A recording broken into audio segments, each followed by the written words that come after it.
welcome to come paint with me, and anyone can paint. So I'm going to show you how I painted this beautiful scenery. First of all, I'm going to tape this paper down on this a cardboard sort of material. So this paper will not move, and also I will get a nice fine border in the end of the painting. As you can see, I have taped down this paper and I'm just moving my finger across the edges so it will get very nicely finely bordered, this particular paper, and we will get a very clean border. That's what I really want, to get a clean border. What I want to paint on this paper is an abstract, very simple scenery. So what I'm going to do, I am going to draw very abstract scenery on this particular paper.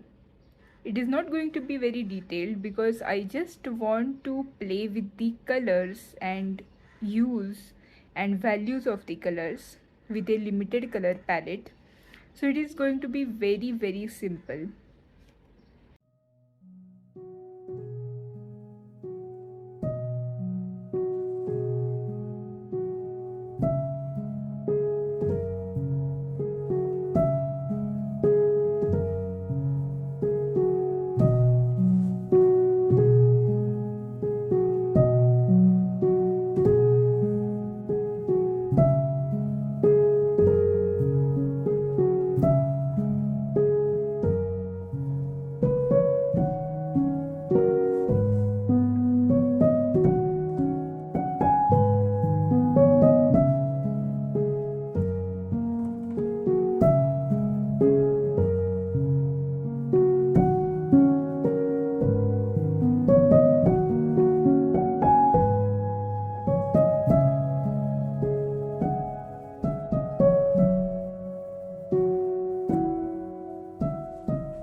As you can see, I have painted a very abstract lines. It's just curvy lines on this paper. Very abstract, which somehow does look like an scenery, because when you can see this particular sketch, loose sketch, you can see something similar to a river, and then this can be a sky, and this can be some little mountains and some greenery, plain area, green area. So it can be interpreted in that way. Now, this is not a only sketch. You can sketch a multiple different type of sketches according to a different type of sceneries. But all you have to do is that keep it very simple and flowy. Maybe not always flowy. This I have kept very flowy because I love the flowy aspect of the paintings. So you can also use different geometric shapes like circle, ellipse, triangle, rectangle. So in that way also you can paint it. This I have kept it very flowy. As you can see, each line is just very abstract and very random in its aspect, and there is not much geometry in this. This I have kept it very flowy. As you can see, each line is just very abstract and very random in its aspect, and there is not much geometry in this. That is why it looks very flowy. In that way, you can sketch a particular scenery, and then you can take a limited palette after this. That also I will show you which palette I'm going to choose for painting this particular painting. Right now I'm debating whether I should take watercolors or gouache. So let me think about this little bit, whether I should paint it with watercolor or gouache. I'll come back within a second. Now, one more important thing is that while painting a particular this type of abstract artwork, what we can also do is that we can keep a particular area completely blank. So that gives a even more interesting aspect to the painting by keeping a particular area blank. Suppose I decide to keep this particular area blank or this one particular huge area blank, so it creates even more negative space and it makes the painting look even more beautiful and interesting. Now, since this paper is a cold press watercolor paper, I thought of using watercolors only, because if it would have been a hot press paper I have chosen, then I would have used gouache maybe. But this I have chosen Brustro 100% cold press watercolor paper. So that is why I have chosen these four colors for this. This is a this looks like a warm green, that is a green earth, and it is somewhat earthy tone. This is a granulating color. I wanted one color at least in this to be granulating color. So I have chosen glacier green. It is actually a bluish shade, blue and little bit of brown. Then from Winsor and Newton, this is Carmen, I think. It is pinkish tone, red and pink somewhere in between. Permanent Carmine. And from White Nights, this color is Golden Deep. So I'm going to mix this color a little bit and I'm trying to see what beautiful color I can get, and then with that I'm going to paint this beautiful painting.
one very important thing is that while using a granulating paint like this, you can see I'm not completely painting all the area with the same intensity.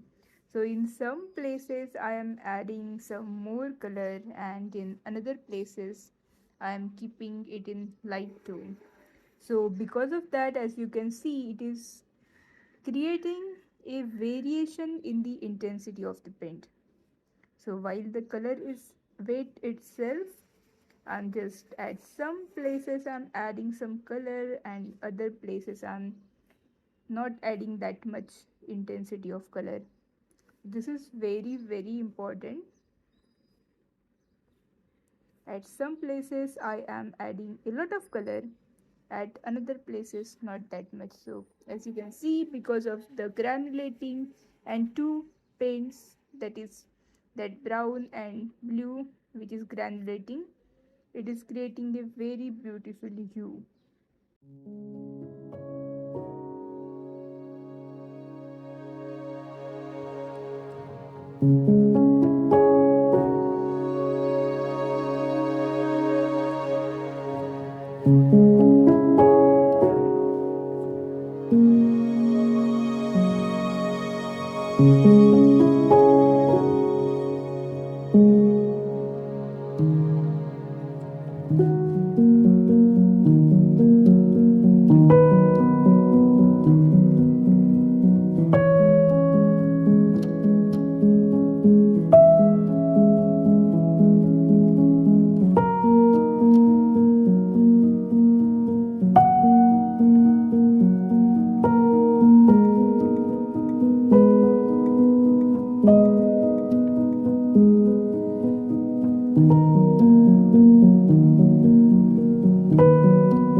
Usually what I like to do is that I like to paint alternate colors, that is, you can see I kept this place blank and I painted this and kept this blank, and I went to this. I did not paint consecutively, that is this after this, because usually the edges of the colors are wet. So if we paint the next strip after that, that will mix up the color. So if you like to mix up the color, that you can do, then you can just paint the consecutive, but I did not wanted to let the color mix in this particular one, so I just painted by keeping some space blank in between, and I went to some other one after that.